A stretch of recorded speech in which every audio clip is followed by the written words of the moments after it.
Saudara-saudara yang terkasih dalam Kristus, sebelum kita memulai perenungan kita pada hari ini, marilah terlebih dahulu kita panjatkan puji dan syukur kehadirat Tuhan, karena hanya begitu besar kasih dan penyertaannya, kita masih dikumpulkan di tempat ini dalam keadaan sehat dan selamat. Marilah berdoa. Dalam nama Bapa dan Putra dan Roh Kudus. Amin. Allah Bapa yang Maha Kuasa, kami anak-anak-Mu datang bersyukur dan berterima kasih kepadamu, karena hanya atas berkat dan penyertaan-Mu hingga pada saat ini kami dikumpulkan di tempat ini dalam keadaan sehat dan selamat. Ya Bapa, kini kami akan memulai mendengarkan sabda-Mu dan akan merenungkannya. Utuslah Roh Kudus-Mu agar selalu menyertai kami, sehingga permenungan kami pada hari ini dapat berjalan hingga berakhir dengan baik. Semua doa dan harapan ini ya Bapa kami sampaikan kepadamu lewat perantaraan Kristus Tuhan kami, yang hidup bersama dengan Dikau dalam persekutuan dengan Roh Kudus Allah sepanjang segala masa. Amin. Tuhan beserta kita sekarang dan selama-lamanya. Inilah Injil Tuhan kita Yesus Kristus menurut Markus. Dimuliakanlah Tuhan. Yesus dimuliakan di atas bumi. 6 hari kemudian, Yesus membawa Petrus, Yakobus, dan Yohanes, dan bersama-sama dengan mereka, ia naik ke sebuah gunung yang tinggi. Di situ mereka sendirian saja. Lalu Yesus berubah rupa di depan mata mereka, dan pakaiannya sangat putih berkilat-kilat. Tidak seorang pun di dunia ini yang dapat mengelantangkan pakaian seperti itu. Maka nampaklah kepada mereka Elia bersama dengan Musa. Keduanya sedang berbicara dengan Yesus. Kata Petrus kepada Yesus, "Rabi, betapa bahagianya kami berada di tempat ini.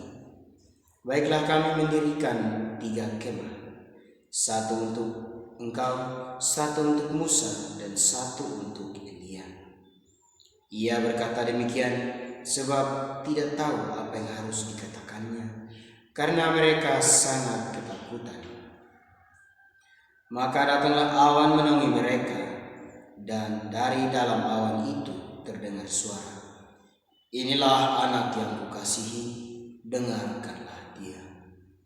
Dan sekonyong-konyong waktu mereka memandang sekeliling mereka, mereka tidak melihat seorang pun lagi bersama mereka, kecuali Yesus seorang diri.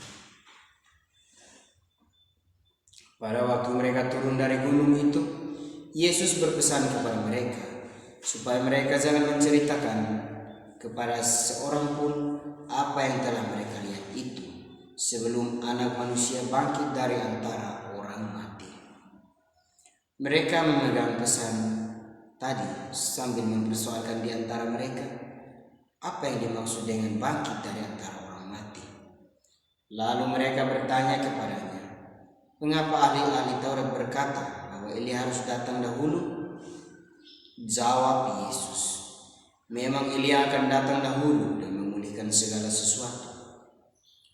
Hanya bagaimanakah dengan yang ada tertulis mengenai Anak Manusia, bahwa ia akan banyak menderita dan akan dihinakan. Tetapi aku berkata kepadamu, memang Elia sudah datang, dan orang memperlakukan dia menurut kehendak mereka, sesuai dengan yang tertulis tentang dia." Demikianlah sabda Tuhan.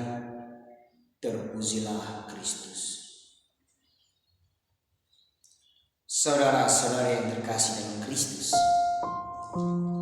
bacaan Injil hari ini menceritakan kepada kita tentang Yesus yang membawa ketiga muridnya dan naik ke atas sebuah gunung yang tinggi, dan di sana Yesus berubah rupa. Ia berbicara dengan Musa dan Elia, dan melihat hal itu murid-muridnya sangat ketakutan. Lalu pertanyaan refleksinya bagi kita, mengapa Yesus hanya membawa 3 orang saja, sedangkan murid-muridnya ada kira-kira yang lainnya dikemanakan. Bacaan hari ini mau menceritakan kepada kita, yaitu tentang panggilan. Yesus sengaja memanggil ketiga murid-murid itu, bukan karena Yesus tidak menyukai murid-murid yang lain, tapi karena Yesus mengetahui mereka, karena mereka mempunyai keyakinan dan kepercayaan kepada Yesus. Saudara-saudara yang terkasih, ketika Yesus merubah rupa, ia kelihatan baju-bajunya, jubahnya berputih, berkilat-kilatan. Dalam dunia tidak ada seorang pun yang mampu untuk berbuat seperti yang dilakukan oleh Yesus.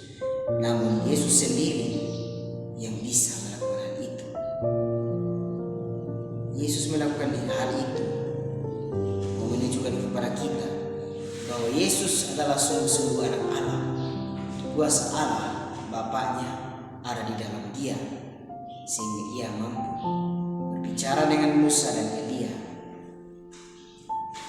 Ketika murid-muridnya Petrus melihat hal itu, mereka sangat ketakutan.